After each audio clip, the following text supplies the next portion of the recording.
Tape 3W suivi d'école au Sénégal.com. À école au Sénégal, c'est facile, tu n'as qu'à te connecter. Tape école au Sénégal, les leçons sont beaucoup plus détaillées. Donc, selon l'article 37, on a vu que l'article 36 parlait tout simplement du coût historique.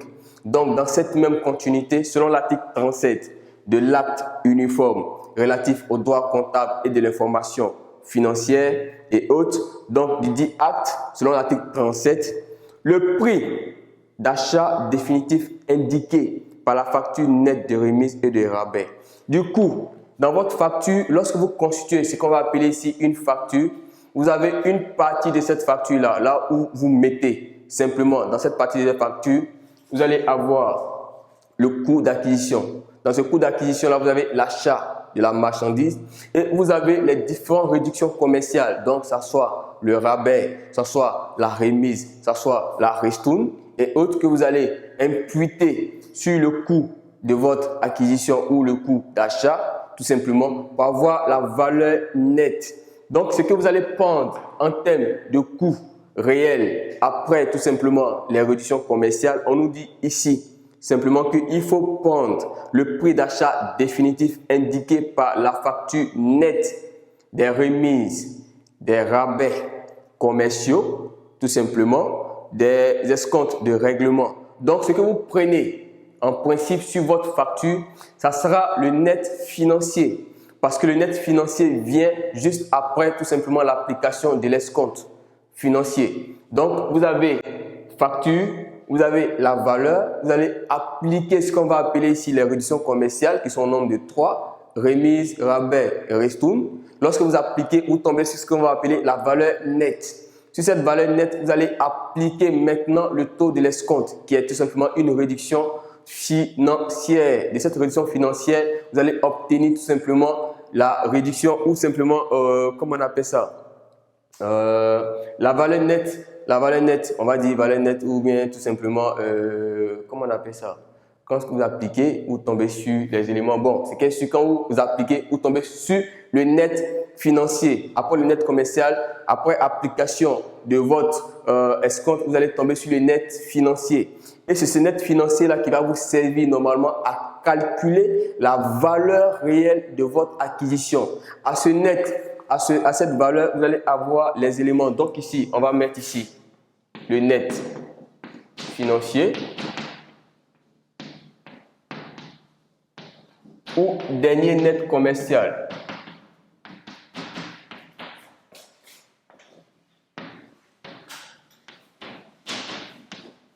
Alors, on parle de net financier lorsqu'il existe un escompte financier au sein de l'entreprise. Donc, l'escompte financier, c'est tout simplement au fait, normalement, une réduction qui est accordée au client qui a anticipé le paiement de sa facture. Donc, normalement, lorsque la facture est prévue être payée dans 2 mois, dans 3 mois et que vous anticipez que vous payez au fait au-delà d'1 mois, juste après 1 mois, il peut vous accorder ce qu'on va appeler un escompte commercial. Et cet escompte commercial-là est appliqué sur le dernier net commercial.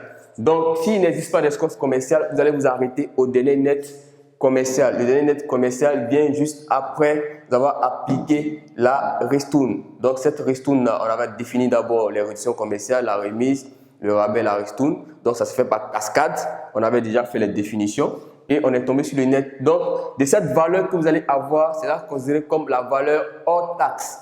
De cette valeur hors taxe, vous allez, ajouter les éléments ci-après. Donc, il s'agira d'ajouter sur le net financier ou le dernier net commercial les charges accessoires. Ce que nous appelons charges accessoires.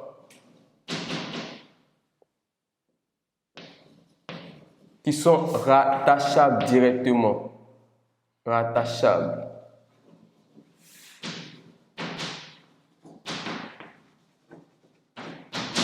Donc, tout ce qui est charge afférente tout simplement à l'achat de votre immobilisation, vous allez ajouter tout ce qui est frais accessoires. Ces frais accessoires, nous allons les définir un peu plus tard, mais vous allez vous rendre compte que tout ce qui est frais qui rentre directement dans la valeur de ce bien-là doit être être inclus tout simplement. Tout ce qui est charge, elle doit être incluse tout simplement dans la valeur, dans le flux, dans le net financier ou dans le dernier net commercial qui est causé comme le montant hors taxe. De ce fait, vous avez les charges accessoires rattachables directement à l'opération d'achat. En deux, vous avez les commissions.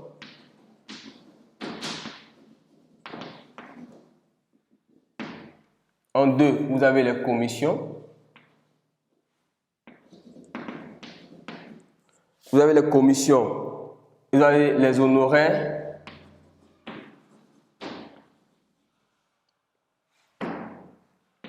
Donc, vous avez le dernier net commercial, le dernier net financier, qui est considéré comme le montant hors taxe.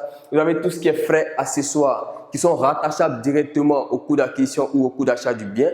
Par la suite, vous avez les commissions et honoraires. Donc, ça peut être l'honoraire de l'avocat, ça peut être l'honoraire de l'architecte. Tout ce qui est honoraire, ça peut être l'honoraire tout simplement de l'expert comptable. Tout dépend de quel type de charge est-ce que vous avez en face. Donc, tout ce qui est commission. Commission, le compte 63, ça peut être des commissions bancaires, ça peut être n'importe quelle commission qu'une personne, une tierce personne perçoit sur une opération bien donnée.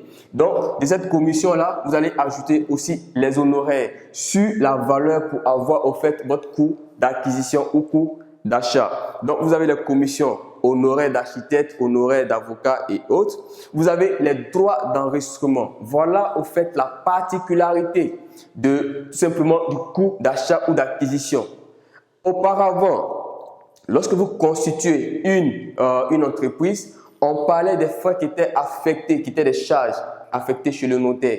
Ces charges-là qu'on devait immobiliser un peu plus tard, qui devenaient des charges immobilisées, qui étaient dans le bilan. Maintenant, ces charges immobilisées n'existent plus dans le bilan. On les a annulées car considérées comme étant des non-valeurs. Ce sont des charges qui, par la plupart du temps, qui ont duré dans l'entreprise et ont acquis le statut tout simplement de charges immobilisées. Donc, ayant acquis le statut de charges immobilisées, ces charges-là n'ont pas de consistance en termes de valeur. Elles sont considérées comme des valeurs nulles. De ce fait ici, ces valeurs sont déduites tout simplement. Ces valeurs sont déduites des nets, des apports nets. Lorsque vous valorisez votre entreprise, vous avez ce qu'on appelle un apport net. Donc, pour avoir votre apport net, il s'agit de la charge de votre produit, comment on appelle ça, du montant des apports, des capitaux propres, diminuer tout simplement des charges immobilisées qui sont considérées comme des non-valeurs car on doit les sortir de votre actif. Il faut les sortir de l'actif. Donc, du coup, cette année, dans la nouvelle disposition du SISCOADA révisée, on a un compte que nous utilisons qui est le compte 475. C'est un compte transitoire. On a utilisé ce compte transitoire pour pouvoir éliminer tout simplement les charges immobilisées. Donc, comment est-ce que ce compte fonctionne? On a dit simplement que pour pouvoir au fait annuler les charges immobilisées, on ne pouvait pas les sortir immédiatement du bilan. Donc, il fallait simplement utiliser un compte transitoire. Et ce compte transitoire, c'est le compte 475. De ce fait, ces comptes qui sont appelés charges immobilisées vont être affectés dans le compte 475. Donc, vous allez débiter, par exemple, vous débitez le compte 475 et vous créditez le compte 20, tout ce qui est compte 20. Si vous voulez le compte 202, le compte 206 et le compte, je ne sais pas, 200 quelque chose comme ça, c'est les deux comptes 202, 206 et je ne sais pas si c'est 201. Donc, vous avez trois éléments. Vous avez tout simplement les charges constituées, donc les charges constitutives de l'entreprise, les charges constitutives et autres, j'ai un peu oublié l'élément. Vous avez les charges immobilisées, les charges de remboursement réparties sur plusieurs exercices, les charges réparties sur plusieurs exercices et autres. Donc, les charges constituées ou immobilisations constituées et autres qui sont dans les comptes 202, 206, 201 vont être déversées dans ce qu'on va appeler ici le compte 475. Tape www.suividecolosénégal.com. À École